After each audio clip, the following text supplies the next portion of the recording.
көзүм ачсам деп от чыгып атат. Кто-то пришел, бензин облил. Чыга албайсың, потому что огонь доходит выше. 10 жыл бою өзүн өзү жоготкон адамдын жашоосунда бурулуш болушу мүмкүнбү? Эгер болсо, ал кандай бурулуш болот? Адатта бул суроого эч ким так жооп бере албайт. Бирок биздин бүгүнкү каарманыбыз Акжол Айдаровдун жашоосу буга жакшы мисал. Саламатсызбы, Акжол Айдаров? Бүгүн биз сиздин жеке жашооңуз менен, сиздин чыгармачылыгыңыз менен таанышуу үчүн ушул фондко келип отурабыз. Алгач эле суроону бала чагыңыздан баштасак. Ушул сиздин азыр кылып жаткан иштериңиз көп адамдарга сабак болушу талашсыз да. Кандай балалыкта чоңойдуңуз эле? Саламатсыңарбы, рахмат. Айтып кетерим, мен как обычный семьяда эле төрөлгөнмүн. Ата энем творческий адам болчу, алар музыкант болчу. Апам музыкальный деп бүткөн, комузчу болчу. Атам болсо эсимде бар, кичинекей кезимде стройкада иштечү, баягы многоэтажный үйлөрдү куруп. Ошентип анан жакшы эле шаарда чоңоюп жүргөм. Анан 7 жашта апам ооруп калат. Апам ооруп, жүрөгү порок сердца болуп, инсульт кармап, баса албай, сүйлөй албай, кыйналып ушинтип ооруп калат катуу. Атам болсо союз кулайт да, кулаганда кыйынчылык келет биздин үй бүлөгө, семьяга. Ошондо атам ичип кетет. Биз кичинекей байкем бар болчу, Улан деген чогуу.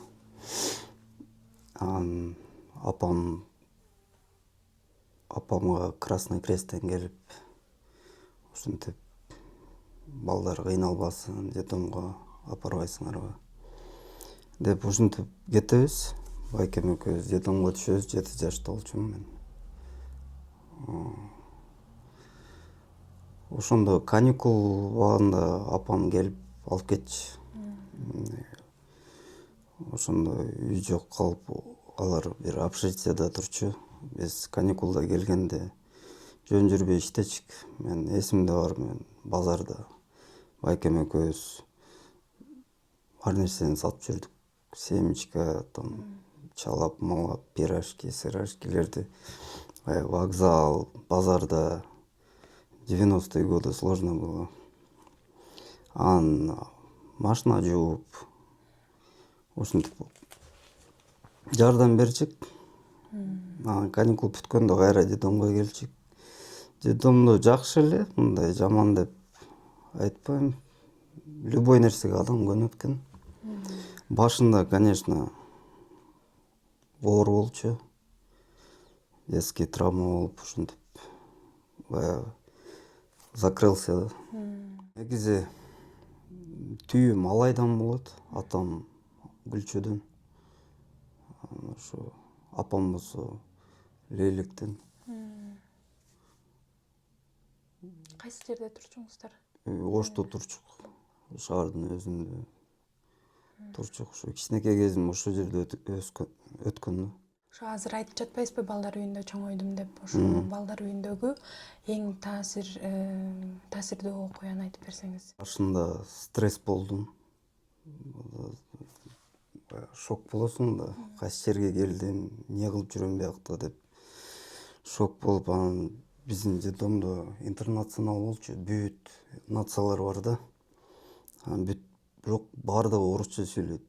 Мындай көрбөйсүң да тиякта, бөлүнүп алып кыргызча сүйлөп, тиякта бөлүнүп алып башка тил менен сүйлөбөйт, только орусча. Таң калдым башында, баягы шок болуп, кайсы жерге келдим, качан апам алып кетет деп кайра күтөсүң. Бир жума өтөт, бир ай өтөт. Акырынын көндүм. Бир жыл өткөндөн кийин апам келди, баягы ооруса да балам деп келет экен да. Келип каникулга алып кетчи 3 айга. 3 ай апам менен жүрүп, алар деле түшүндүрчү, балам ушундай болуп калды. жакта образование берет, тамагың берет, үчүм ал депчи. Анан детдомдо негизи эле башкача да. Мындай семейный атмосфера эмес, аякта мен келгенде где-то 300-400 киши бар болчу. Ошол жерде бүт баардыгы баягы жетимдер да, ата энелери жок. Сами себе на уме болуп, эми көп кыйынчылык болду ал жерде башында. Ага да көндүк, акырын жүрдүм, бирок жакшы эле мындай. Памятимде оставил хорошие воспоминания. Баягы жаман нерселерди унутуп калат экенсиң годами. А так всякое было. Байкеңиз жаныңызда жүрчү? Ооба, байкем жанымда болчу. Чогуу келгенде эле бир класска экөөбүздү. Мен өзүмдүн классымда эң кичүү мен болчумун. Жалаң дети 84 менен окуп. Бирок эң шок мен болчумун ошо классымдачы. Анан ушинтип байкем экөөбүз бүткөнбүз, 9 бүтүп жакшы эле жүрдүм. Ошо жашооңузда түбү жоктой сезилген эң оор окуяны эстеп айтып берсеңиз. Бирок эң страшный нерсе бул мен кичинекей кезимде баягы билем да тайнемде көп жүрдүм да, баягы кой багып, ошо эле электе мындай негативный воспоминания бар да, баягы тайнем болсо постоянно орустун баласы деп мен неме кылчу. Анан мен ойлодум, сен ошо жүрөккө тийди го, потом принципке туруп эле орусча сүйлөп калдың го деп. Орусча сүйлөгөнүңүз үчүн орустун баласы. Билбейм, мен ушу кичинекей кезимде постоянно айтчу да, орустун баласы деп. Билбейм, я в деревне отличался, наверное. Хотя кыргызча эле сүйлөчүмүн. Ошо тийип калды окшойт. Ошо жаштыгыңызда, балалыгыңызда тескерисинче эң жакшы учурларыңызды айтып берсеңиз. Жакшы күндөрдү эле өттү.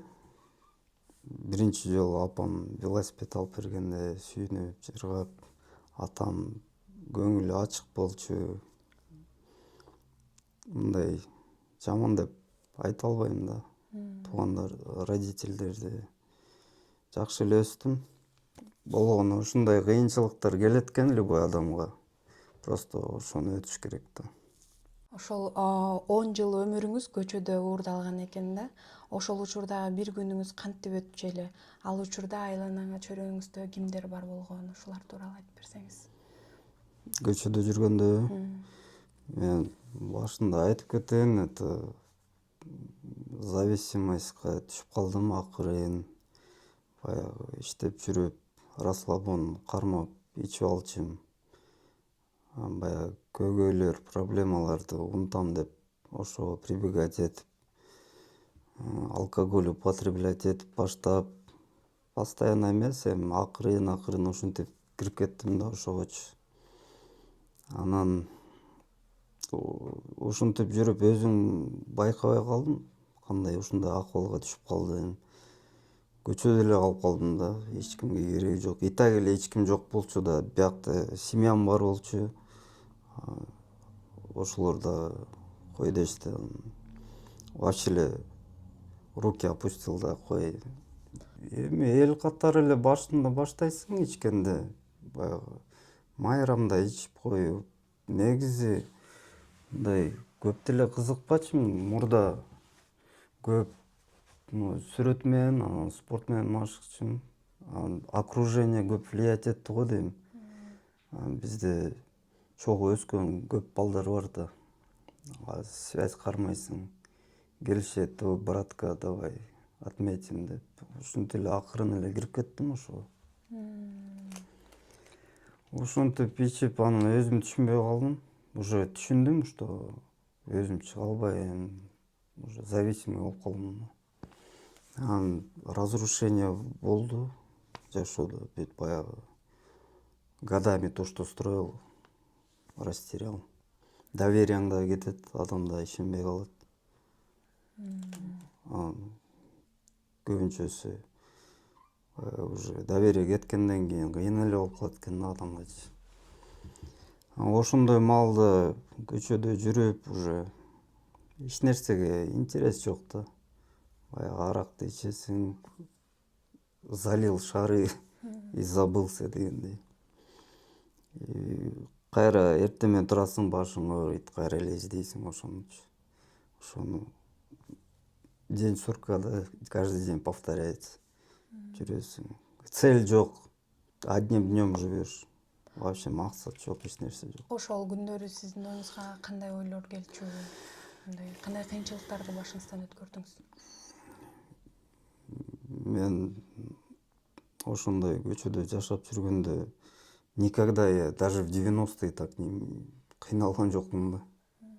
Потому что көп эле кыйынчылык болду кышында, көчөдө суукта жүрөсүң, үшүп, тоңуп, башың ооруп, еще проблема да күчү. Биякта бир токойдо жашачумун. Мен соседтер Маугли деп койгон. Маугли деп жүрдүм. Көп киши, многие отворачиваются уже. Ичип атасың, оңобойсуң. Короче.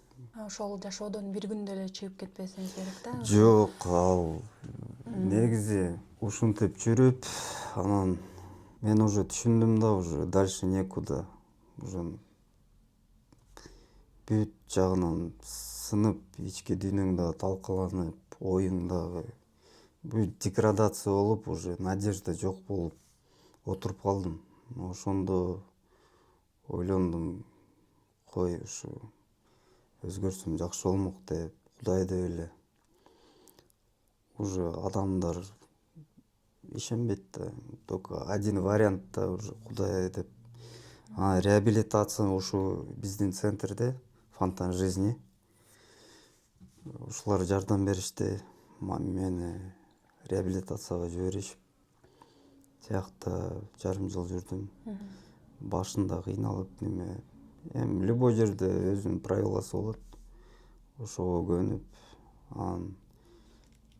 там больше акцент да, работать над собой дейт. То есть надо работать над собой. Причина, глубинные причины, айсберг бар го. Үстү болот да, биз үстүн эле көрөбүз, причина састарын айчып алды депчи. А глубинный причинасын билиш керек. Почему он это делает? Ушинтип ошол жерде изилдеп, өзүмдү ички дүйнөмдү карап, Кудай деп ушинтип акырын чыгып кеттим. Анан сиз ошол түпкү себебин таптыңызбы?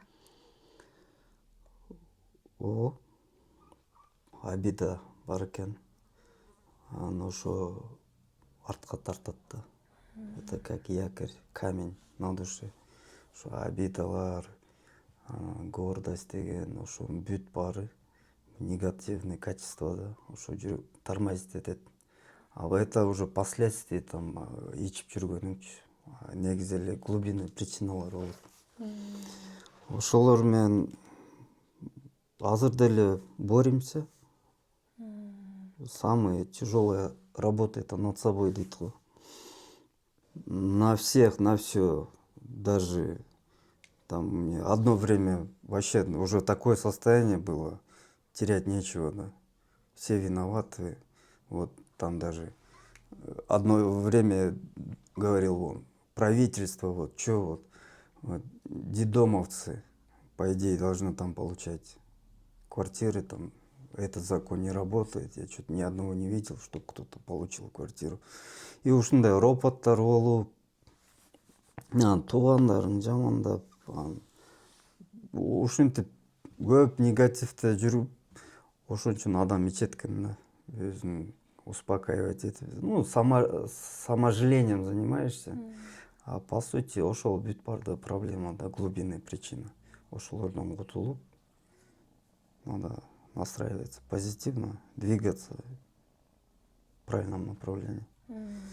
Ошо көчөдө канча жыл жүрдүңүз ошондо? Канча жыл жашадыңыз?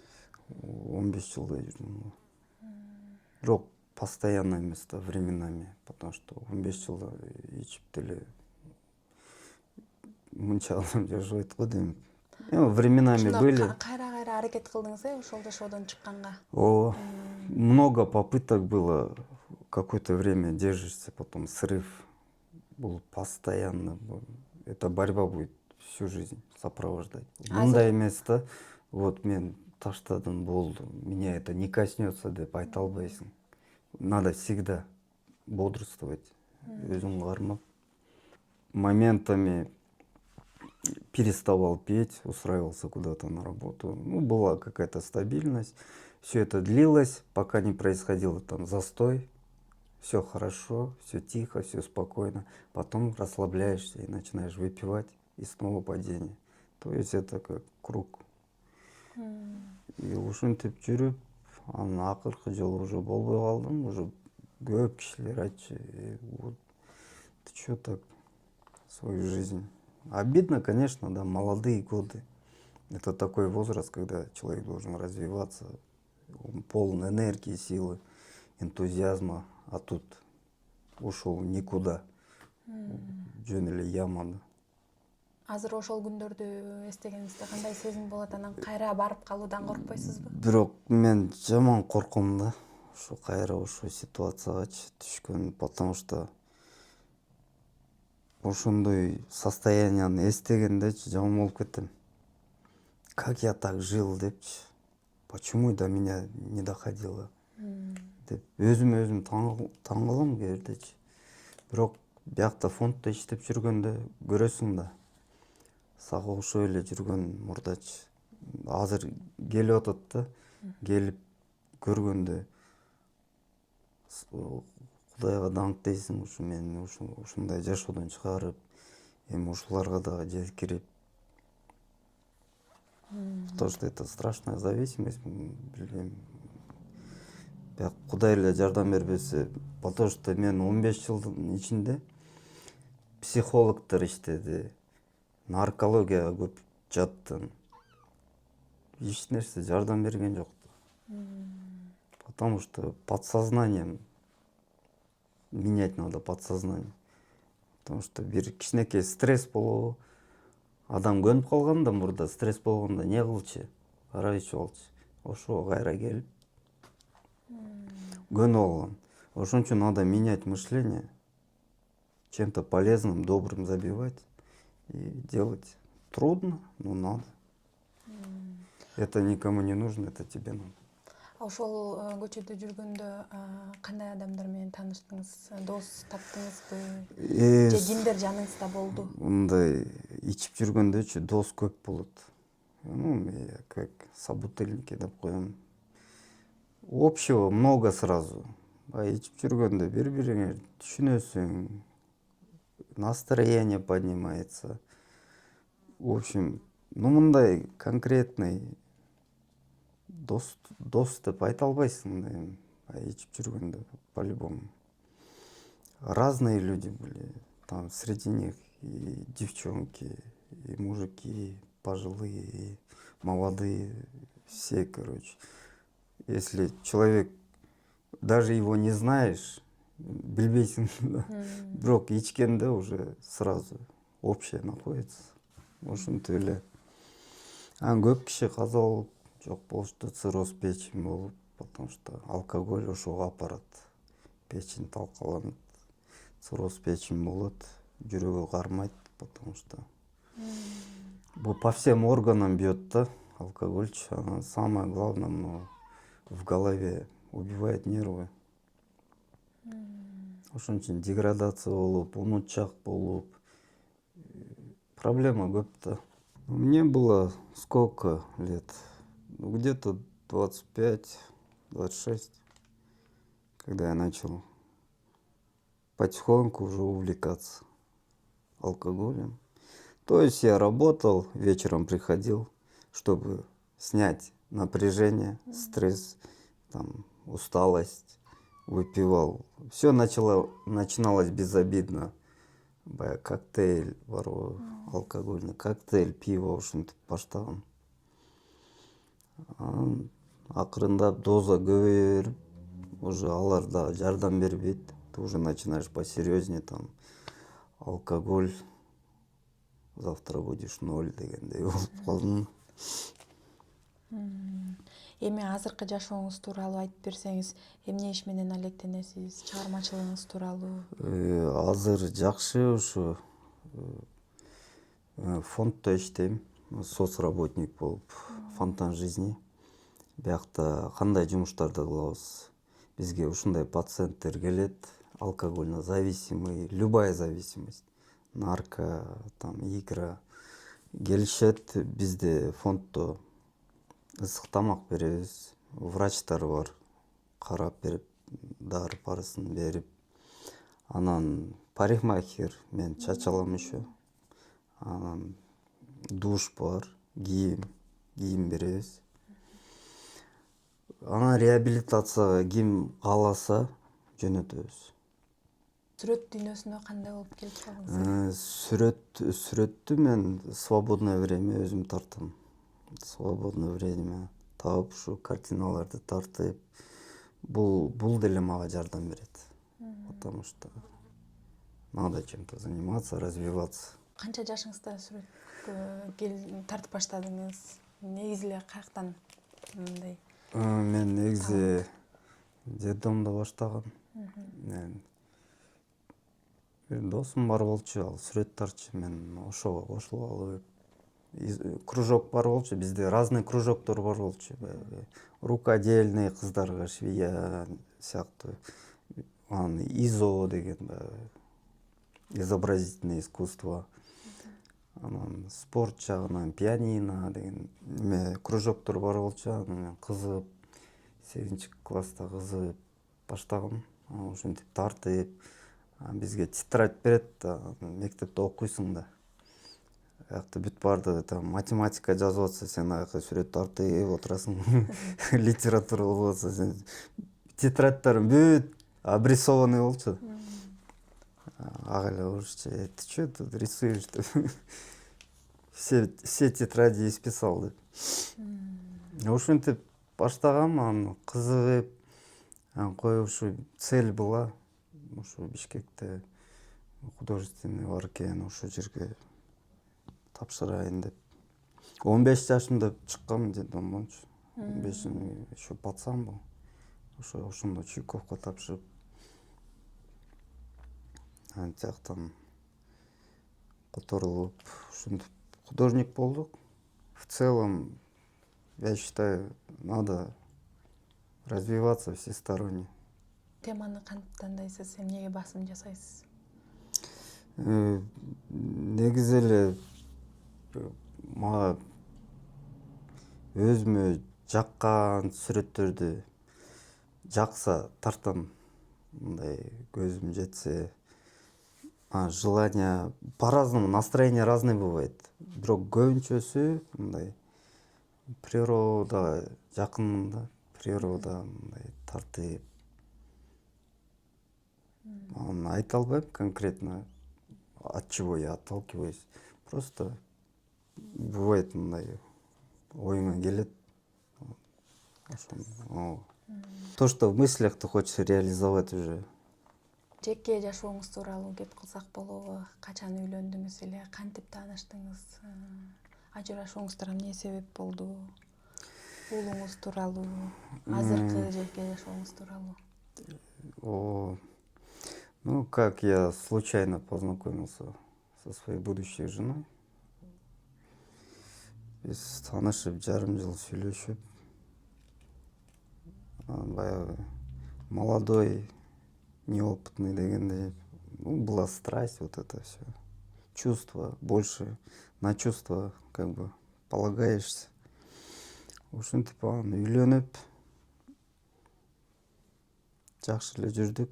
Анда мен маляркада иштечүмүн, машина красить этип. Балам төрөлдү. Балам 13 жашта азыр. Анан ушинтип жүрүп, ошол маалда акырындап баштаганда баягы ичкиликке берилип, Ну, не всегда так, временами. Э, Ненавязчиво. Ушинтип берилип ичкилик. Анан проблемы начались в семье. Бул тем более любой кишиге жакпайт го ичкен адам. Анан жаша албай калдык. Анан аялым айтты, мага кажется, разные дейт. Ну, разные в чем? Мен воспитанием вообще бөлек да. Она родилась в такой семье, где ата-энеси бар, чоң семья, ичкен, чеккен адамдар жок. Семьясы мындай интеллигентный да. Мен болсо кичине башкачамын. Мага айтып атпайбы, мы с тобой, оказывается, разные деп. Ну, наверное, деп. Препятствовать эткен жокмун, потому что мен өзүмдүн күнөөмдү сезип аттым, потому что мен ушу чувство вины было да. Не препятствовал, ушинтип ажырашкандан кийин уже вообще эле ичип кеттим. Потому что негизи эле баягы детдомдо өскөн балдарчы есть комплекс неполноценности деп коет. Травма детства — это ранимые очень. И это тоже, наверное, подтолкнуло. В общем, я тоже на все опустил руки, в общем. Келечектеги кыялдарыңызды, пландарыңызды айтып берсеңиз.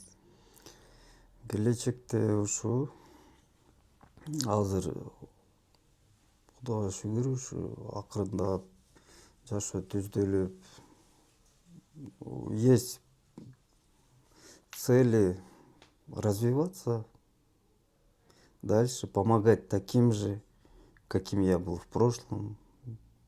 Мен башымдан өткөн, ошон үчүн башкаларга да жардам бериш керек. Сүрөт тартып, кызмат кылып, ушинтип жашайбыз. И в планах есть еще много вещей. Но это негизи мастерской болсо жакшы болмок. У меня вообще мечта иметь свой дом. Если бы страна, государство, наш уважаемый президент Садыр Жапаров, Камчыбек Ташиев, если они обратят внимание, чтобы помочь детям, сиротам, которые росли в детдоме, это будет неплохо. Я надеюсь на лучшее, а так в целом неплохо. Өмүрдө чоң бир ашууну ашкан адам катары замандаштарыңызга кандай кеңеш бересиз? Окурмандарга эмне айткыңыз келет? Негизи эле айткым келет, ушу бизде жаштар, это наше как бы будущее. Самое главное, я считаю, вот цените своих родных и близких, у кого есть родители, берегите их, потому что я бы все отдал, чтобы вернуть их. Но, увы. И поэтому цените родных и не впадайте в крайности, так как я, в алкоголь, будь это другая зависимость. Зависимости много, но жизнь наша одна. И не опускать руки, не сдаваться, творить добро, жить легко. И любители искусства, творчества, чтобы развивались, это тоже хороший способ разгрузиться. Когда вот у меня настроения нет или мне плохо, я начинаю писать картины, и мне становится легче. Получаешь внутреннее удовлетворение. И что еще сказать? Всем удачи, всем успехов. И самое главное, не впадайте в эти крайности и обратиться к народу. Вы можете помогать нашему фонду. У нас можно вещами, сейчас зима на носу, вещи привозить, потому что у нас много бездомных, которые нуждаются в этом. Финансово можете поддерживать, потому что наш фонд также он на пожертвование людей живет, так что каждый может внести свою лепту в это. И за все благодарю. Всем удачи, спасибо. Ну, расскажу немножко. Самая такая страшная ситуация в моей жизни, это вот когда я жил на улице, выпивал. И была зима, очень холодно.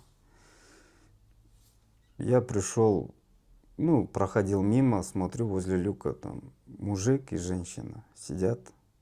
Ну, такие веселые, общаются, выпивают. И я присел к ним, вместе начали пить. В общем, я опьянел. Мне говорят, там в люке тепло, ты здесь замерзнешь. Но я до этого никогда не спал в люке. Думаю, ну ладно, что уж там. Залез в люк. Смотрю, а там горячие батареи.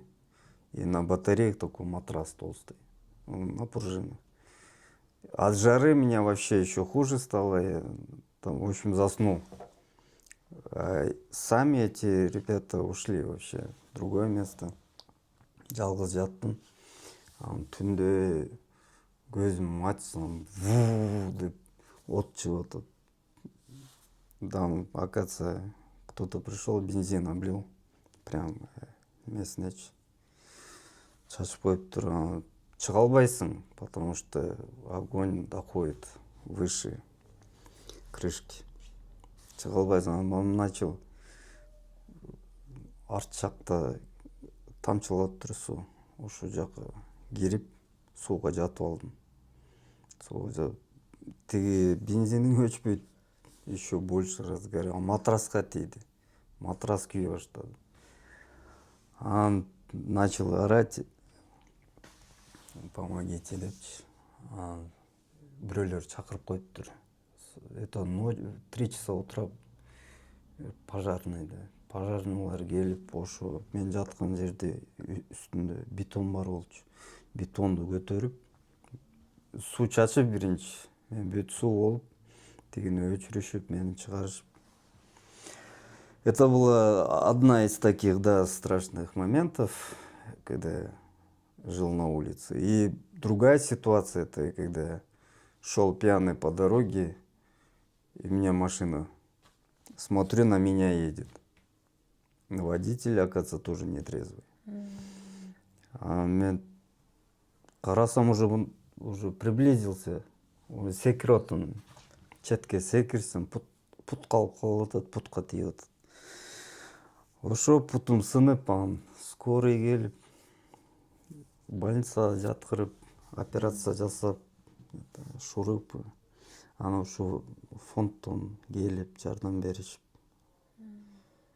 Ушундай ситуациялар болгон.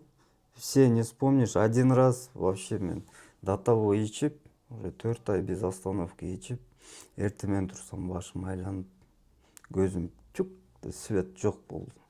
Мындайынан түштүм. Бетим мен асфальтка. Көрсө, уже кан жакшы айланбай. Сознание потерял. До того. Мындай ситуациялар көп болгон. Сизди угуп жашоосун өзгөрткөн адамдар барбы ошол көчөдө?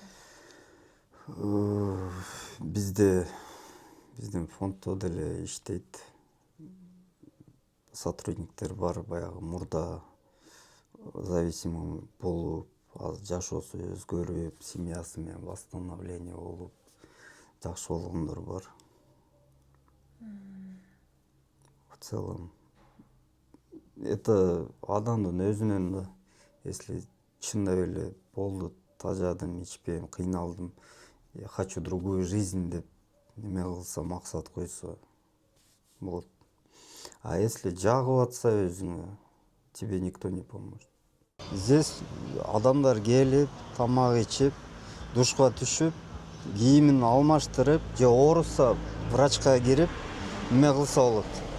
Саат 9-дан 5-ке чейин иштейбиз, фонтан жизни. Аны ичине көрсөңөр болот.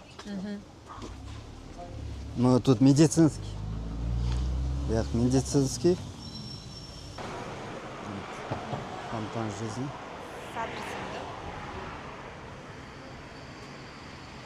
Что, бияка кирсеңер болот.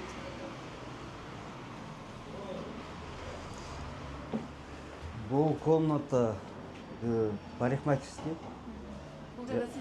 Биякта мен иштейм, ого чач алып.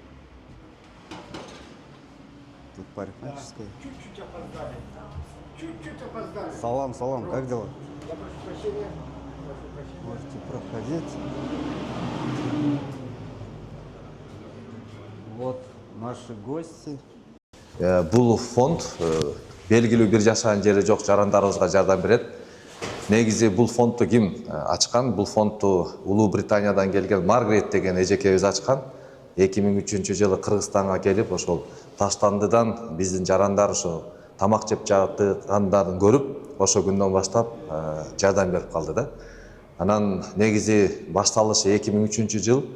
Анан как раз мен ошо 2003 жылы Бишкек шаарына студент катары келип, анан Маргаретчи менен таанышып, ошол күндөн бери биз Маргаретчи менен чогуу иштешебиз.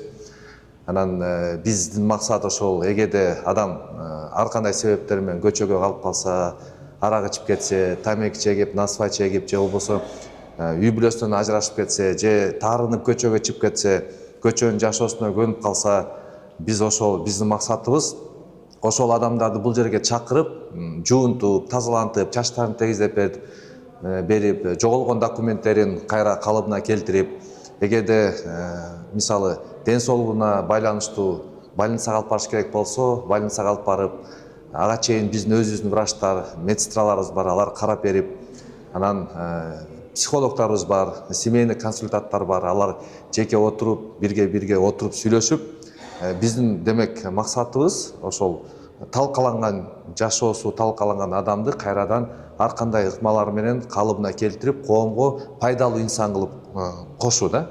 Анан дагы мындан тышкары биз ушул белгилүү бир жашаган жери жок жарандарыбызга жардам берип жатып, арасында онкологиялык ооруга чалдыгып, айыкпас дартка калгандар да көп болуп баштады. Ошол эле цирроз печени, онкологиянын акыркы стадиясы менен келип аткан учурлар болду.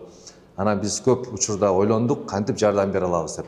Биз улуттук онкологияга барганда максимум 1 жума 10 күн карайт, андан кийин ал чыккандан кийин каяка барат? Же тууганы албаса, же жок болсо, же бара турчу нормалдуу жер жок болсо Бишкекте.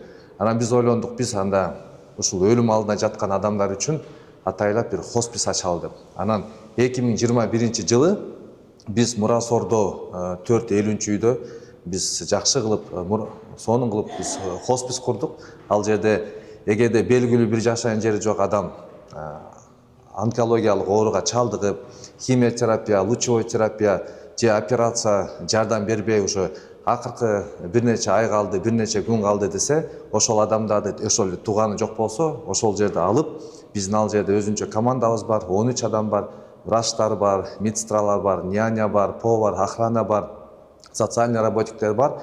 Биз ошол өлгөнгө чейин паллиативдик жардам көрсөтөбүз. Убагында наркотический препараттарды берип, конечно, ал бериш үчүн бизде өзүбүздүн лицензиябыз бар ДЛОдон. Анан берип, ошол колдон келишинче убагында тамагын берип, сүйүү көрсөтүп, аларга камкордукту көрсөтүп, акыркы сапарына чейин жакшы көңүлү буруп, эч кандай оорусу жок, адам каза болгонго чейин биздин команда ошого даярбыз да. Андан тышкары 3-чү проект ачтык. 3-чү проектибиз мына 2 жыл болду. Буюрса биз белгилүү бир жашаган жери жок адамдарды көбүнчө наркологияга жаткырчыкпыз, бирок аяктан бир да жыйынтык чыккан жок. Бир адамды бир нече жолу жаткырып көрдүк, бирок чыгат дагы эле кайра ичет. Анан акыркы күндөрү биз ошо реабилитационный центрлерге көп жиберип баштадык. Нижний Серафимовкада новое начало деген реабилитационный центр бар. Ошол жерге жөнөтүп атабыз. Жөнөткөндө жыйынтыктары жакшы. Албетте ал жердин өзүнүн эрежеси бар. Эрежесин сакташ керек. Но мисалы 10 адамды жиберсек, онунун бирөөсү бүтүп келсе, биз абдан кубанабыз. Анан көп учурларда ошол биз жөнөтөбүз, жөнөткөндөн кийин реабилитацияны бүткөндөр да бар, бүтүп туруп кайрадан эмне менен алек болом, эмне иш кылам деп мындай жашоого кайрадан даярданыш керек да, бул адаптация болуш керек. Анан ошол реабилитациядан чыккандан кийин кайрадан көчөгө калып калган учурлар болду. Анан биз ойлодук адаптация ачалы деп. Реабилитациядан чыккандан кийин адаптация ачалы деп, анан биз ачтык. Азыр өзүнчө үйүбүз бар. Ал жерде реабилитацияны бүтүп келген жарандарыбыз ошол жерге келет, жашайт, 1 жыл биз менен жашайт. Тамак ашы бардыгы бекер, бүт ичинде условиясы бар. Жашайт. Ошол эле кезде биздин күндүзгү борборубузга келип, алар 1 жыл бою биз менен чогуу жүрөт. Мисалы, ошол эле кыйналып калган, көчөдөн жашап, көчөдөн келген адамдарга паспорту жоголуп кетсе, мисалы биз үйрөтөбүз ошол адаптацияда жүргөн балдарыбызга. Монтип жасаш керек, монтип неме документтерин чогулуш керек, справкаларды, же арасында жөндөмдүлөр болсо, чач тараштарды, мисалы, чачын кыркып бере алам десе, биздин эжекебиз бар, ал үйрөтөт. Анан аны алып кетем десе, аны алып кетсе болот. Медосмотр кылгандан кийин кухняга тамак жасоо жөндөмдүү болсо, кухняга коебуз, же душка коебуз, же биздин башка, мисалы, скорый помощь менен өтө оор акыбалда келген адамдарды больницага сопровождение кылат. Ошонун баарын үйрөтөбүз. Демек, фонд эмне иш кылса, ошонун баарын үйрөтөбүз. 1 жыл биз менен болот. Анан 1 жылдан кийин кайрадан дагы 1 жыл жашаса болот. Бирок ал учурда өзү үчүн иштесе болот. Каалаган жерге барып иштесе болот. Эгерде өз алынча жумуш таба албаса, биз өзүбүз жардам беребиз. Анан арасында аябай жөндөмдүлөр болсо, фондко вакансиябыз бар болуп калса, ачылып калса, биз ошо өзүбүзгө алабыз жумушка. Акжол Айдаровдун биринчи келген күнүн эстеп айтып берсеңиз, эмне болуп, кантип жумушка алып калдыңыз эле, негизи эле Акжол Айдаров тууралуу? Акжол боюнча маалымат берсем, Акжол эми эң эскилердин бири. Мен ошол фонддон чыгып баратканда, как раз биздин көчө жактан өтүп бараткан экен. Анан мындай карасам, таза кийинген, аккуратный эле таза бала, бирок эмнегедир жан дүйнөсү бушайман болуп аткан бала болчу да. Анан кирип өтүп баратып, мен саламдашып, Акжол, ой, неме кандай атын кийим, таанышалыбы, тияк бияк, анан кандай жардам керек деп ошентип таанышып калдык да. Анан ошол күндөн баштап Акжолду билебиз. Анан сураштыра келсек, ошо ата-энеси эрте каза болуп калган бала экен, детдомдо чоңойгон бала экен. Анан Акжолдун дагы бир тууганы бар болчу, Улан деген. Ал дагы бала ошо бизге келип жүрдү. Анан кийин тилекке каршы каза болуп калды. Анан Акжолду бир нече жолу реабилитацияларга жөнөттүк, бирок жыйынтык чыккан жок. Бирок Акжол үчүн биз өтө мындай көп арачы болуп жүрдүк. Колдон келишинче биздин команда бардыгы жардам берип жүрдүк. Анан кийин байкадык, таланты бар экен, ал художественный училищени бүткөн экен. Анан ошол картинкаларын тартып баштаганда ошо абдан жакты бизге. Анан сатышканга дагы биздин ушу команда жардам берди. Анан хоспистеги болгон картинкабыздын бардыгы бүт Акжолдуку. Бул биз үчүн өтө мындай маанилүү да. Анан биз ошо акыркы учурда биз адаптация ачкандан кийин мен айткам Акжолго: Акжол, эгерде реабилитацияны 1 жыл бүтүп келсең, сен биз келесиң, адаптацияда болосуң, анан биздин командага кошуласың. Мен ойлойм, бул абдан жакшы, жакшы ойлончу дедим да. Анан десем, бул ойлонуп туруп барды дагы, анан бүтүп келди. Реабилитацияны бүттү, бүткөндөн кийин биз адаптацияга алдык. Адаптациянын убактысы бүттү, абдан жакшы бүттү. Анан как раз буну биз чыгаргыбыз келген жок. Анткени буну биз көп жылдан бери билебиз, 15 жылдан ашык. Анан бизге парикмахер катары азыр кабыл алдык, жумушка, официалдуу жумушка алдык. Анан Кудай буйрса, Кудайдын жардамы менен көптөгөн суроолору чечилип атат, алименти чечилди, ден соолугу боюнча маселелер чечилди, жанакындай штрафтары чечилди. Кудай буйрса, азыр Акжол мыйзам алдында таптаза. Биз адаптацияны ачканда өтө мындан да жакшы болот экен деп биз ойлогон эмеспиз. Көрсө деген өтө сонун проект экен да. Анткени реабилитациядан бүтүп келгендер эгерде адаптацияга келсе, булар ар кандай таланттар менен келет экен. Бирөө художник, бирөө жанакындай плотник, же болбосо сварщик, мебельщиктер бар экен да. Анан эми биз азыр мол ошо өзүбүздүн времянкабыз бар, ошо времянканы куруп, ошол жерге цех ачалы деп атабыз. Кудай буйрса, анткени арасында таланттуулар бар экен. Анан ошолорго мындай биз производственный база ачып берели деп атабыз да.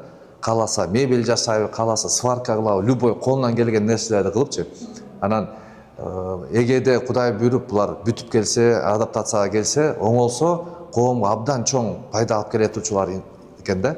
Ошол себептен эгерде силердин араңарда дагы жардам берем дегендер болсо, келгиле, сүйлөшкүлө, таанышкыла биздин балдар менен. Ага жолдон тышкары дагы бир нече балабыз бар. Алар дагы реабилитацияны бүттү, адаптацияны бүттү. Анан кээ бирөө ошолордун арасынан талкаланган жашоосун кайрадан калыбына келип, мына азыр ошол эле бирөө талантты айтсам, талант байкебиз ал тоже көп жыл көчөдө жашаган, таланттуу, колуна бүт келчү да.